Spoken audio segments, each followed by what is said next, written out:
The following podcast is a W2M Network original production. Visit W2Mnet.com for all of our other great podcasts, plus news, reviews, articles, and opinions from the worlds of wrestling, video games, football, and entertainment.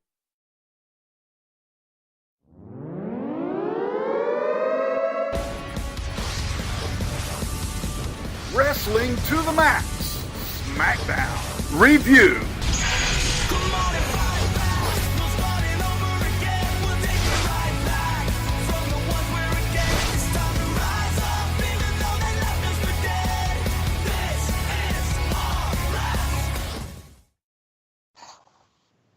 Ladies and gentlemen, welcome to Wrestling to the Max's SmackDown Live Review for November 21st, 2017, and we are brought to you by W2Mnet.com, the place where you go find all your great wrestling needs and a lot more. And hey, don't forget to go subscribe, rate, review over there at Wrestling to the Max, because once you do, you get this review show, plus all the other great review shows we do, and our regular episodes of Wrestling to the Max. Don't forget the W2M Network as well. That'll get you every single podcast that W2Mnet.com has to offer. So that's also another great place to go find things. Hey, and we'll make sure to give some big love to 411mania.com and lastwordonprowrestling.com. Both great supporters of ours. We want to give those guys some love over there as well. I hope everyone is enjoying their Thanksgiving. I know this is the week of lots of eating, sleeping, and just having a good time with family and friends, but we are here excited about talking about SmackDown. And that's right. You hear my voice. I am not Harry Broadhurst. Sadly, he is sick. So I am Gary Vaughan. I am filling in tonight. You usually hear me over on the Raw brand in NXT, but I am glad to be here. And joining me is the regular co-host of the show, Liz Pugliese. Hello, how are you tonight, Gary?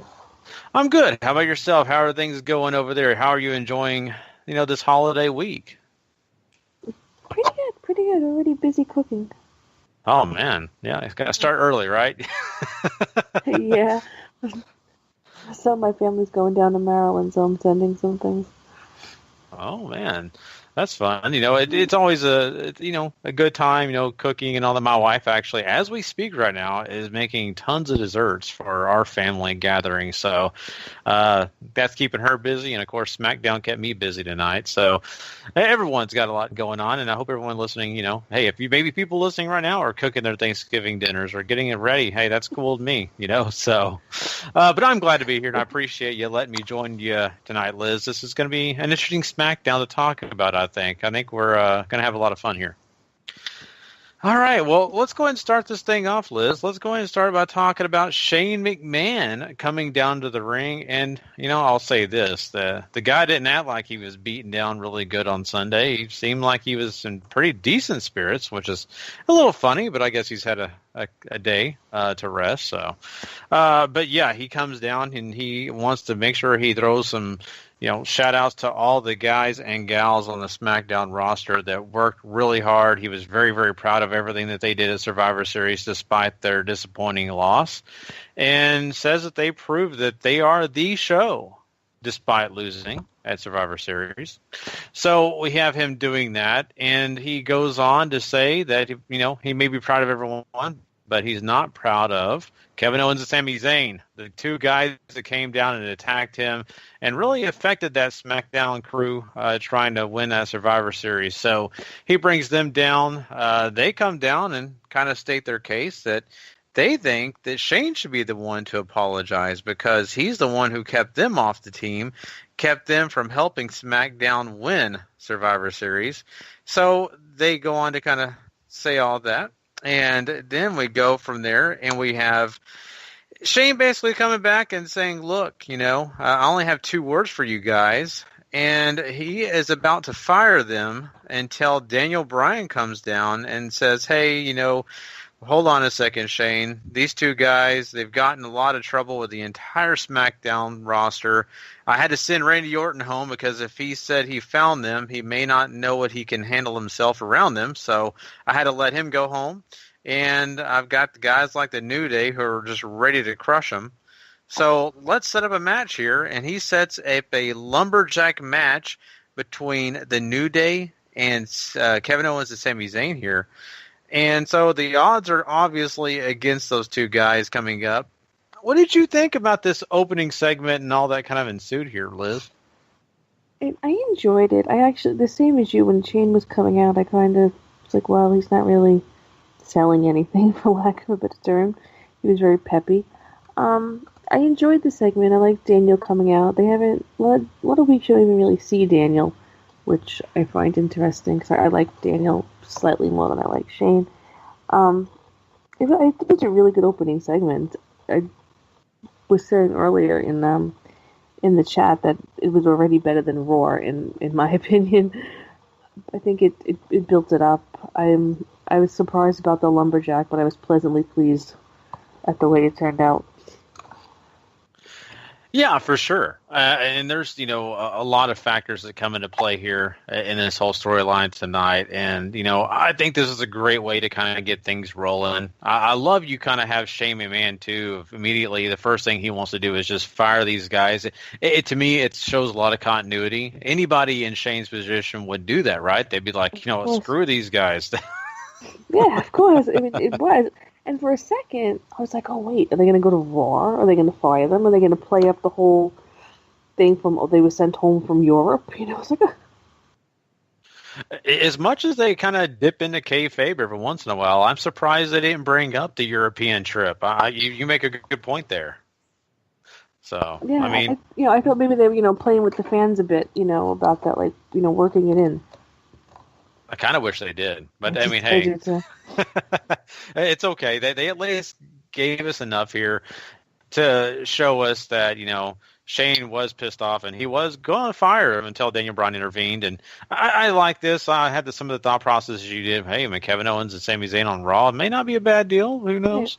But no, they are going to transpire and stay here on SmackDown. And since we're in the conversation, we'll go ahead and kind of mention this. Throughout the night, we have Kevin Owens and Sami Zayn going around the locker room and trying to make friends.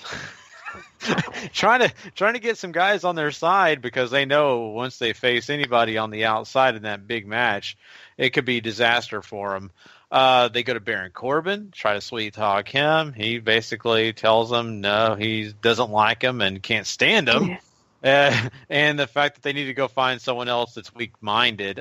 They approach Bobby Roode. Bobby Roode says no way, yells at him and says, look, you guys screwed me out of an opportunity to have a big-time victory at Survivor Series, my first Survivor Series ever. There's no way I'm going to back you guys, and I owe you guys a receipt. So those are a couple of guys not happy. The only guys we kind of find Sami Zayn and Kevin Owens approach that are kind of halfway into it is Rusev and Aiden English. And these guys are, kind of heels anyway, so I think they're kind of listening in. So what did you think about those interactions between Kevin Owens and Sami Zayn in the back? I really enjoyed them. I think they were very well done. I mean, they've done similar things in the past where people have gone to recruit partners. They've always, well, not always, but sometimes fell kind of flat. But I think they all pretty much nailed it. Bobby Roode, I was very pleased with, because I say it a lot with Harry, that as a face, Bobby just comes off so disinterested. He comes off so flat. There's no real fire behind him. He was really fired up tonight, which I enjoyed. I'm sorry, Liz. You're cutting out a little bit for me. I don't know. I'm sorry. My dog jumped on me. I had to move. Bobby, just tell me what were you saying about Bobby Roode? I'm really curious what you were saying about Bobby Roode. I've said it a few times with Harry. That quite often in his segments on SmackDown, he comes off very flat. He's very monotone. There's no fire. There's no, passion. There's no oomph to whatever he's saying. He's just talking.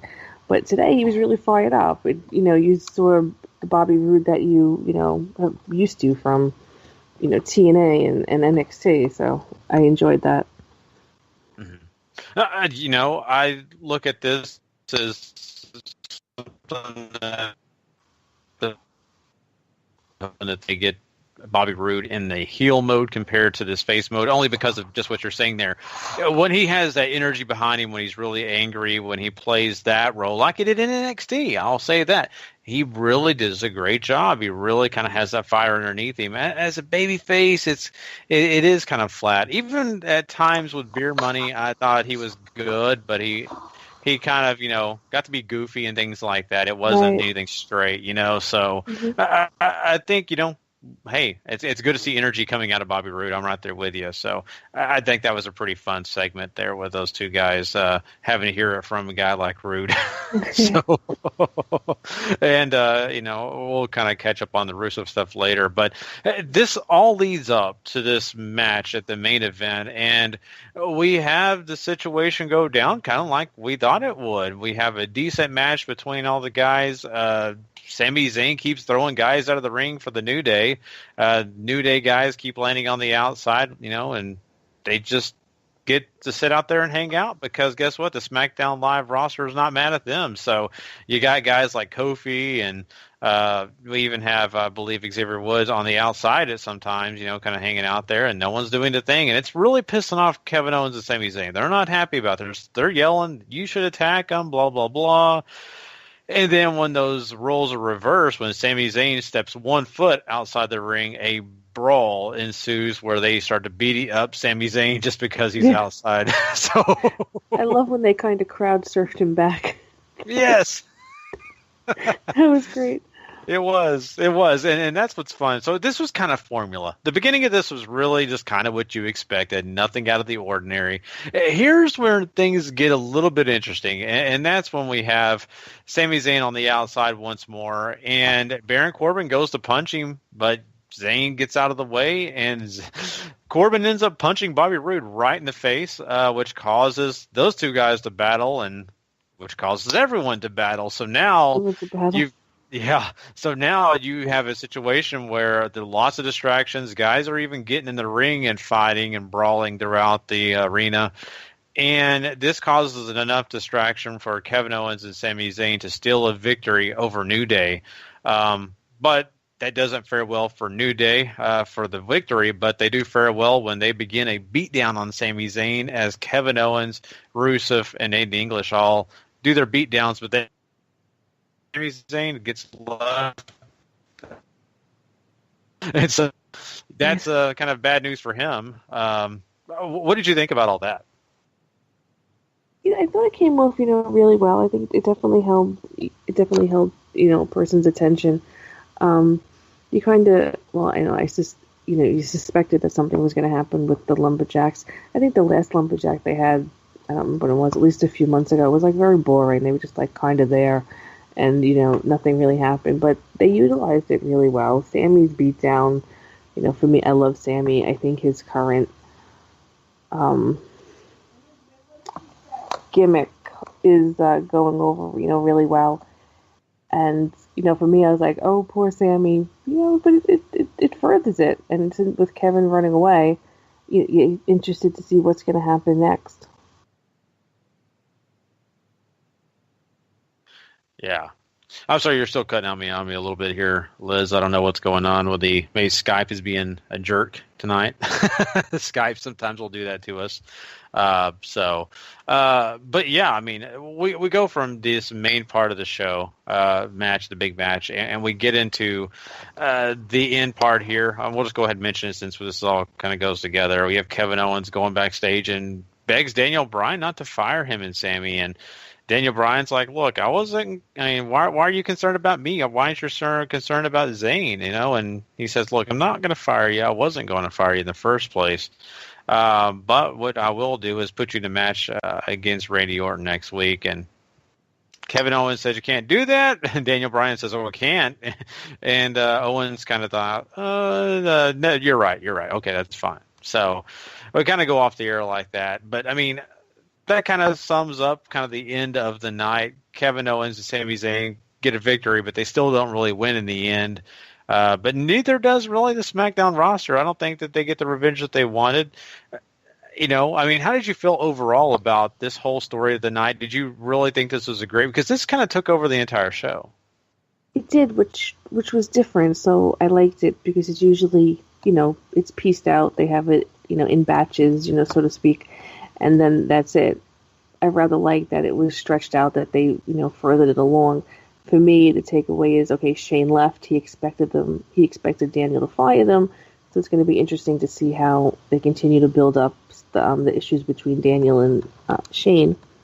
But I didn't mind that they stretched it out through the show. I think it was a good idea. I'm right there with you, and they do this a lot with Kevin Owens in general. They really have done this many, many times in the feuds that he's had with different people, and I think it works well. It's a great formula.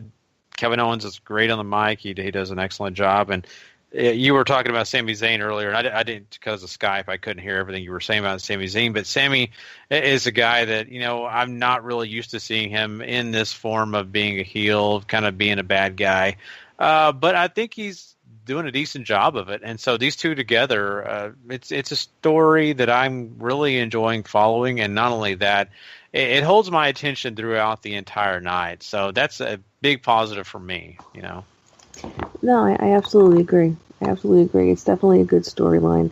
And obviously, after all their years of friendship, they work well together. So I think that's, a big help to it. Oh, yeah, for sure. So, well, we kind of have that whole thing go down, and we set our piece on that. So I think we can kind of move on to some other things that happened in this show. And we have, I think, some things that people will be kind of interested in, kind of like when we talk about Shelton Benjamin and Jey Uso, who take on each other. Of course, Jimmy and Chad Gable are both on the outside with their respective partners. And they have a pretty decent match here, I'll say. You actually get Jey Uso kind of getting quite a bit of offense in, and Shelton Benjamin, does his thing. I think both of them really put a lot of effort into this one. But things got kind of shaky. Chad Gable is, of course, on the outside trying to mess with Jey, kind of causes a little distraction, which creates an opportunity for Benjamin to hit pay dirt and get the win for these two guys. So the Usos aren't victorious here, but what did you think about this match and the fact that we've got Chad Gable, kind of, I guess you'd say, doing a little dirty? Yeah, Gable's definitely been showing a lot of, charisma. I think he's really, coming along. I wasn't a big fan of the American Alphas. And for me, they just, felt a little flat. I know, they were good and everything, but they just fell flat. He shows a lot more personality now, which I like, and I've always been a fan of Shelton's. So I was glad to see him in a singles match against Jey, which was a good match. I thought it was a lot of good back and forth. It was for a second, you're like, okay, who's the heels in this? Because I'm used to the Usos being heels, and I missed something along the way where maybe they're not the heels anymore, and Gable and Benjamin are. But it furthered the storyline. I liked it. I like Gable being a little dirty there. Yeah, it definitely makes him more interesting. When American Alpha was around, they were really fun to watch, only for the fact that they had a lot of talent. But you're right, the personalities really were not there. They did not have enough personality to keep people hanging on to every word that they had to say or really keep them interested outside of the ring. So now that he has a tag partner in Shelton Benjamin, who already has a lot of fame behind him, a lot of people in the industry really respect Shelton Benjamin. And then you have Chad kind of going out and actually using some of these dirty tricks and things like that to kind of build on his character, and maybe the bad guy type of way doing it, but he still doesn't, and that's fine. At least it gives us something to really kind of hang on to with Chad. So I think this is working out really well for these guys, and I've heard plenty of times people saying, well, Shelton Benjamin's eventually just going to drop Chad or whatever's going to happen. But you never know. I mean, these guys, if they stick together, I think they're a great team. And if they don't, they'll be fine on their own, I think, eventually, because I think Chad Gable has really taken a lot from what Benjamin has, I think, kind of showed him. I think we've had a great chance to see a guy learn under a veteran who has that experience to kind of share with Chad. So it seems to be working right now. And, to beat a guy like Jey Uso, who's, my God, he's been on a roll. Him and Jimmy have really taken that tag division under control, and heck, Definitely. Their Survivor Series match was great. The matches they have a New Day. I said this on our regular episode of Wrestling to the Max this week, I told everybody, I said, Usos are going to get an award from me. I don't care what it is in the end of January, but they're going to get an award. So I think they've just done that good. I back you up on that one. I think they definitely are. The tag team, definitely on SmackDown. I mean, as much as the New Day is the New Day, but I think they definitely are. For me, I'd say they're the top tag team in the company between the two shows. I mean, they've obviously been together the longest, so and obviously the twins, so they have that chemistry, they have all that going for them. But they've really, reinvented themselves in a way. I guess they're more themselves actually now than their previous dancing Samoan thing, and it's really worked. I said to Harry a few weeks ago that sometimes for me it seems like they just say the same thing over and over and over and over again. But even in the last few weeks, you've seen a big change in that. Yeah, you really have. You're right about that, and that's what makes them really interesting. And it's part of the reason why you actually kind of care about what they're doing. It's not just the same old hat. And I think a lot of these teams, even some of the guys in these singles roles, kind of get hooked into their gimmick and just kind of do the same routine, right? They don't really change things up. And I think you're right. Those guys have really done a great job of reinventing themselves and doing it over time, not just sticking with one thing. I think you're onto something there. And I'm enjoying every minute of it. I'll say that. I really am. Yeah, me too. I've always liked the Usos, and I think they, are continuing to evolve and improve. And it's only going to benefit them. Mm-hmm. For sure. So I think the tag division right now, as it sits for SmackDown, is starting to look a little bit better. I really do. I think for a little while there, we were kind of concerned because who else is going to do it but without the Usos and New Day? Exactly. And we may still have some of those questions, but I think with, right now with Benjamin and Gable, then you also throw in, some of these other tag teams that we're still in question with, we can starting to build some things, and I think hopefully we do that and do it the right way. Let's jump into something else that's kind of interesting here. Let's talk about this. This is kind of a funny thing because this is not a repeat because it's a different brand, but it seems like a repeat. We have Naomi sitting in the makeup chair, just kind of having a chat, talking a little bit about some things to the makeup artist. And then the next thing you know, Ruby Riot from NXT shows up and says hello, and then introduces two other ladies, Liv Morgan and Sarah Logan.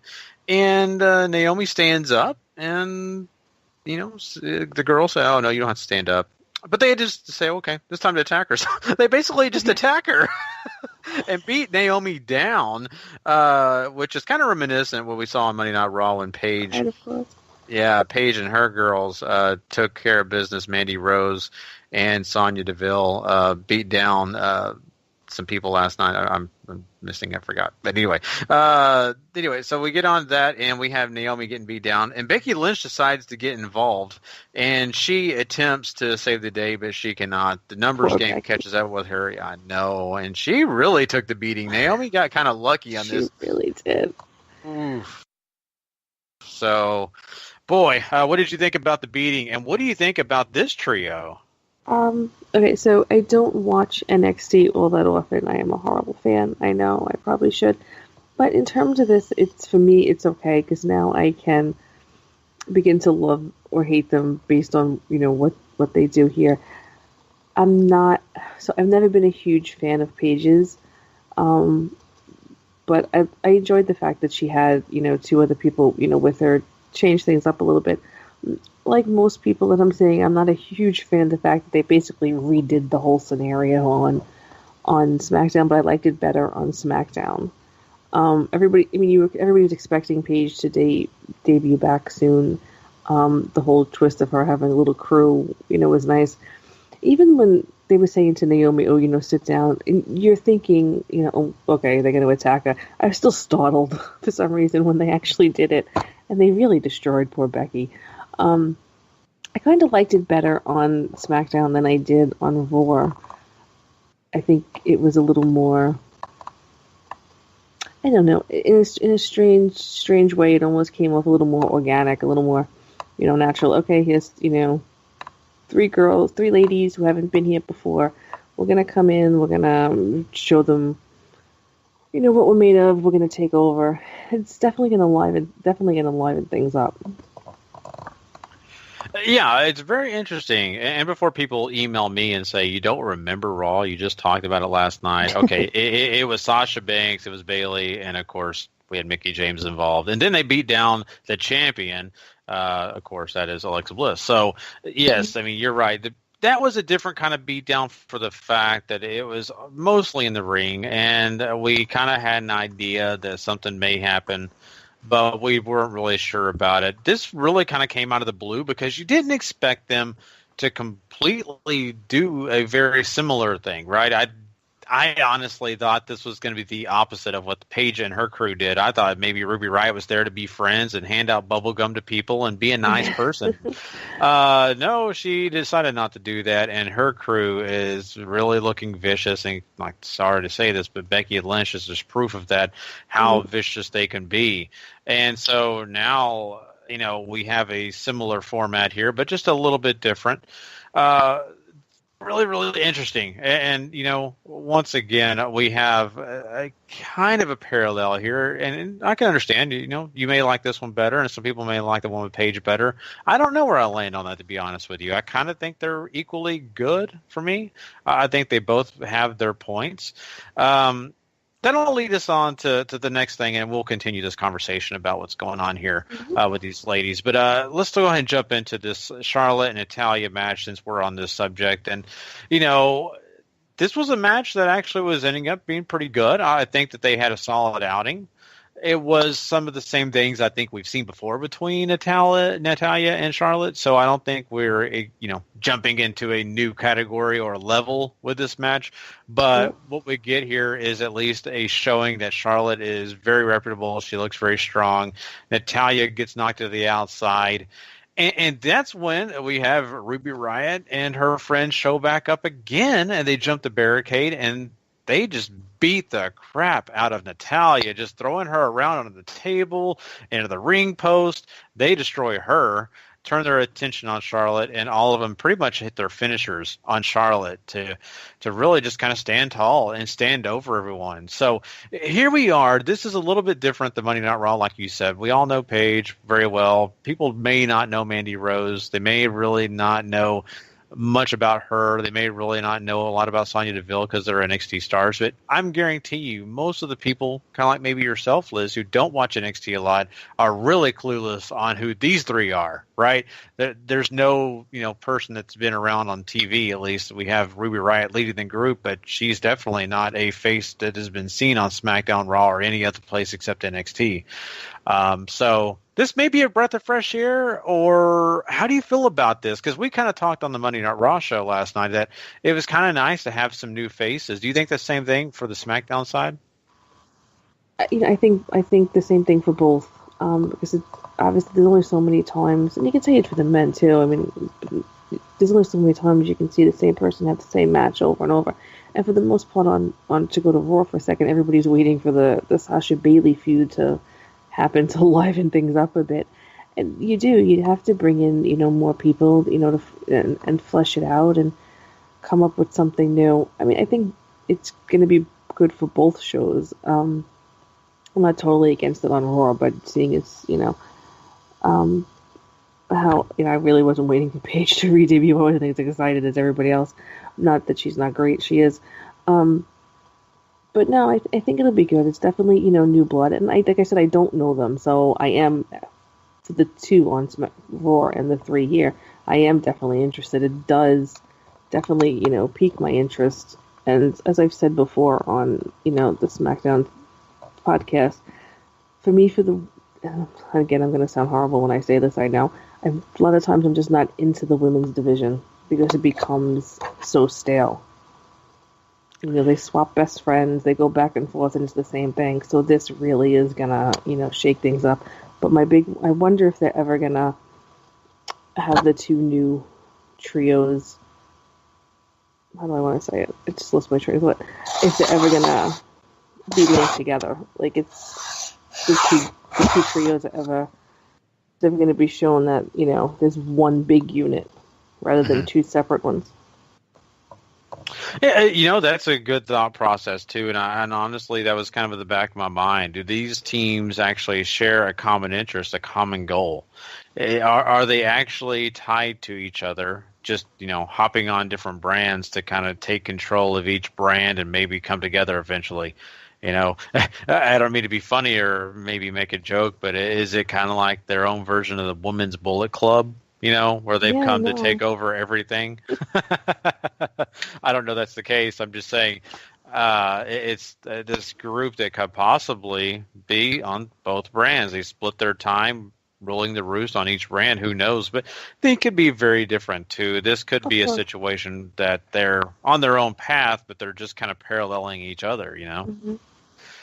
And you bring up the point that, sometimes maybe the women's division gets kind of boring. Do you think that this kind of does add some flavor, but not only that, do you think, kind of like I was talking about last night on the Raw show, I kind of mentioned there's now an opportunity for you to have multiple matches and multiple feuds in the women's division, and they matter. Whereas, sometimes they'll put one big feud on, and then they'll have another match, but it's usually just a throwaway women's match, right? It's nothing big. It's just kind of there. Mm-hmm. Now, if they wanted to, they can build two separate feuds, two separate storylines that people are hooked onto, and put them in the same show for that division. I think that would speak volumes if they did go that route. Do you feel like that's the direction they're going, or do you think they're just kind of throwing things together and seeing what they can flush out? That's the direction I hope that they're going in. I think it would make the most sense, because like as I was saying a couple of seconds ago, and has been said before, the feuds just keep repeating themselves, and they just keep switching friendships. So now, or there's going to be new alliances between people who didn't really, like let's say Charlotte and Natalya, they're going to be friends again, okay, whatever, or is anybody going to join the New Girls, or is one of the women there going to be, maybe behind it? It opens up a lot of different, opportunities. Yeah, it really does, and that's what I'm hoping for both brands. I hope that works out this way, and it's always exciting to have new talent. We're so happy after WrestleMania because we know new talent's coming. There's going to be some changes to everything that year. So that's what's really cool about this. We already have it. It's almost like getting a little bit of Christmas early, I guess you would call it, because we're actually getting new faces before before WrestleMania. So, okay, well, that's the women's division. Kind of what went down in this episode for the women, but now we got to talk about the Hype Bros and the situation they found themselves in, because they had to take on the debuting of the Bludgeon Brothers, which we've seen Harper and Rowan together. This is nothing new, but this is now them with this terrible gimmick. Here we are. This was just an all-out squash. There was nothing that the Hype Bros could do. You really had, let's be honest, both guys taken apart by the Bludgeon Brothers. Did you get anything out of this? Do you have anything to say? Because I don't know what I have to say about this. I've been saying for the past couple of weeks that I've been very mixed on the whole thing. Their, little vignettes, their little commercials, whatever you want to call them, for me, are very, throwback to the 80s, where you see, like, Mr. Perfect playing tennis and the Bushwhackers doing whatever the Bushwhackers did, like, stuff like that type of thing. So I've been mixed, on it. It definitely was, a squash. The Hype Brothers entrance was longer than the match, I think. And, I don't know. I like them both. Harper, of course, is, really amazing. And, Rowan is great as well. But I'm more mixed on it now than I was, before. Their gear, I don't hate it. I think it's kind of cheesy. So I don't know. I'm kind of with you. I think I probably hate it more than I like it, and I don't see it lasting very long.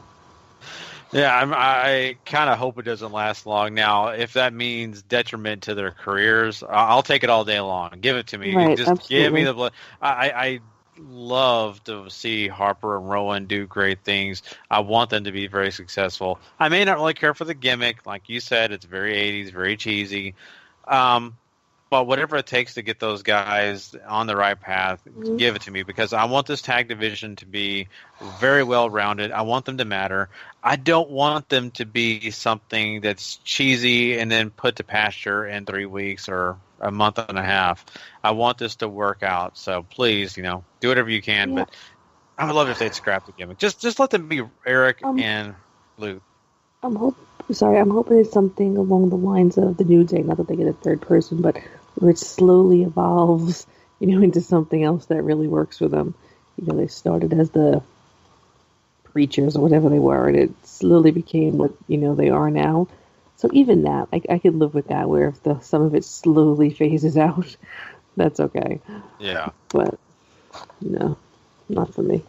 Yeah, exactly. And that would be great if this was the beginning of a transformation. But we'll see if that takes place. Let's see if they care that much about those two guys. Fingers crossed. Yeah, really, fingers crossed for sure. Later in the show, we also get a quick message that we will be seeing Fandango and Tyler Breeze. They'll be doing their next thing for the Fashion Police. It's going to be more geared towards Saw. So that's kind of an odd theme for them, but we'll see. The game for whatever that was, it was weird. Yeah, I was clueless on what it actually was, to be honest. Oh boy! So I'm just glad we're going to have it next week. That excites me. At least that's something to look forward to for sure. Yeah. But yeah, let's jump over and talk a little AJ Styles. AJ Styles had, a really exciting match at Survivor Series against Brock Lesnar. He came up short, but not for the lack of trying his best. And he kind of talks about that in his promo and says, he did everything he could, but, you just have to know that Brock Lesnar is the beast, and he did everything he could just to survive, but he will be ready. He said, just like, someone compared him to Rocky 2, Rocky wins. So Brock, if you want to have another battle, let's go out and let's have another match. So that was kind of fun. I appreciated that he did mention that and kind of allude to that. They even showed Paul Heyman and his video that he tweeted out, really praising AJ Styles in a major, major way, comparing him to guys like Ric Flair and Shawn Michaels. And my God, what high praise can you give the guy? So that's really kind of cool. And this was a lot about building up AJ, but, it was also about AJ moving forward and basically telling Jinder Mahal, said, hey, before all this went down, it was me and you. So why don't you go ahead and come down? We'll just go ahead and have the match now. And Jinder appears on the Titantron and says, yes, you can say that, but nope, you're going to do it on my time. We're going to do it whenever I want, and I'm going to invoke my rematch at Clash of Champions. And so that is where we're going to see that match finally happen. But in the meantime, the Singh brothers jump AJ Styles, and it didn't take long for AJ to clean the ring out and beat those guys down and stand tall. So what did you think about all this? AJ got a little time in here to kind of talk, and of course you saw the way it all ended up. It's good. It was decent. I enjoyed, seeing AJ as always. It was there. For me, it furthered things along. I like that they showed what Paul said. I actually didn't know that he tweeted it out. I haven't been on Twitter in a couple of days, really. So I missed that. So that was really nice. Actually, I was surprised that they did that. But now that I know it was tweeted out earlier, it makes even more sense. But, will we get Brock AJ again? Maybe. I don't know. Unfortunately, we are getting AJ and Jinder again. So it moved it along. It served its purpose. Yeah, you're right. It served its purpose. But does it really excite anybody? That's the problem with me on this whole thing. It doesn't excite me. Not only that, just to think if I keep hearing people say, "Oh, Jinder's going to get it back." That concerns me even more. Yeah, I've always been a fan of Jinder's. Actually, I was actually a fan. Probably shouldn't admit this. I liked the 3MB when it was around. So he's not somebody I hate. When he first was given it, I was like, I was for it. I was like, oh, okay, something new. But he's bland, unfortunately. For me, I know some people will disagree with me. A lot of people probably won't. he's just bland, unfortunately, and there's nothing. I don't even think that having his little minions, really even, works for him, even with the whole Maharaja thing. There's no oomph. There's no real chemistry, I don't think, between the three of them. Mm-hmm. It's true. I look at Jinder Mahal as being a guy that really has set himself up in a good place, but yet, like you're saying here, doesn't have a lot of that pizzazz about him, and is not going to really sell himself, I don't think, to the American audience as much as maybe he does the Indian audience, and that's fair. That's really, honestly, one of the reasons they had him as the champ, to kind of sell WB to the Indian people. And, hey, they did a decent job of it, because I think, from the most part, it's been a pretty decent success over there in India. But, here we are in the States, and we love AJ over here, and I'm doing the UK and other places. It's not India. It's a different story. And so, we'll have to follow it and see where it goes here. But I just would really love to see AJ on a run here as the WWE champion, and they've probably got some other things in mind leading up into WrestleMania, but I think he's a fun champion to watch. If nonetheless, he's not Jinder. Yeah, as sad as it is, to Jinder bash here, it can sound like that. It's true. He's just dull as a champion. AJ. To say that you prefer Brock as a champion over Jinder. Somebody, who's has somebody else speak for him, that, this says a lot. It really does. And so, it is what it is. From what we have here, I think that, you got a guy in AJ who has really captured the attention of some of the younger fans, some of the fans that, wanted to see another guy similar to a Shawn Michaels, and they did a good job of, showcasing him. And getting that match with Brock Lesnar was a big deal. And hopefully that'll lead us into these matches like Jinder Mahal and maybe others that, if the opponent across the ring doesn't have it, AJ's going to at least help him. Right. But yeah, so you got AJ Styles involved in all this. So that kind of takes you to really just kind of to understand that, we'll be seeing some other things in the future when it comes to that WWE Championship and everything that ensues with all that. But yeah, I think that's all we have for this show. I think we covered every single thing. We kind of did it a little out of order in the show. But from my notes here, I don't see anything else that I remember that was anything big or anything that's super special that happened. So we're going to rate this thing, Liz. And what did you think overall? What did this show deserve? Well, it actually, for the most part, held my attention. I'm going to give it a 7.5. Yeah, I think that it was a really well-done show for the fact that they gave you a great story in Kevin Owens and Sami Zayn facing off against the entire SmackDown roster and all that. They spread that out very well. I think they gave you a really great, exciting moment for the women's division. The title match was fun, even though you did have the interruption. I think it was, it was well done. And of course, throughout the night you had stuff with Naomi and all that. So I think the two really solid parts here, plus AJ. I think, for me personally, I think a 7.5 is right there for a show that really, honestly, could have came out very flat. I think, when you looked at Raw last night, you kind of saw some things that were just kind of flat, and there were certain sections that were just not inspiring. You don't get a lot of that on this SmackDown. You get a few moments, like the Bludgeon Brothers squash and things like that. But I think for the most part, everything else was fairly interesting. So I think you're right on cue, and I think I'm going to go and match you. I'm going to 7.5 is where I'll go as well. Awesome. Yeah, so I think that's our show tonight, Liz, and I've really had a fun time. I appreciate you letting me join in here with you, and hopefully Harry feels better. I feel so bad. The guy has been dealing with sickness lately. Yeah. Man.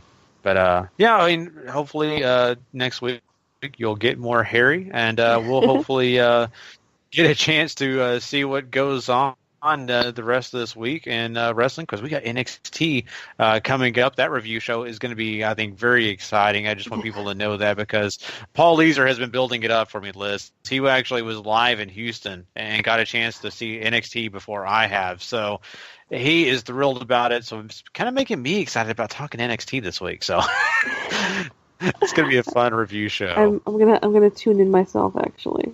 Yeah, it's going to be really good, and Yeah. I trust me, I'm sure you'll be having a lot of fun, and I'm sure I'll see you on that W2M chat, and we'll be talking probably back and forth about how great that whole show is. So people, tune in. The way you get this show, and of course NXT on a regular basis, and our Raw reviews and all these great shows we do, you can go check out W2Mnet.com. Yeah, that's right. That's the place you go find all your great wrestling needs and a lot more. Subscribe, rate, and review over at Wrestling to the Max or the W2M Network. Either one will work great, because you'll get our shows, and you'll get also a lot more great content that you're not going to want to miss out on any of the action. Also, from WomanMania.com, LastWordOnProWrestling.com, go check them out, support them, because they support us. We appreciate you all for joining us, and we hope you have a very, very happy Thanksgiving, and we will catch you guys next week.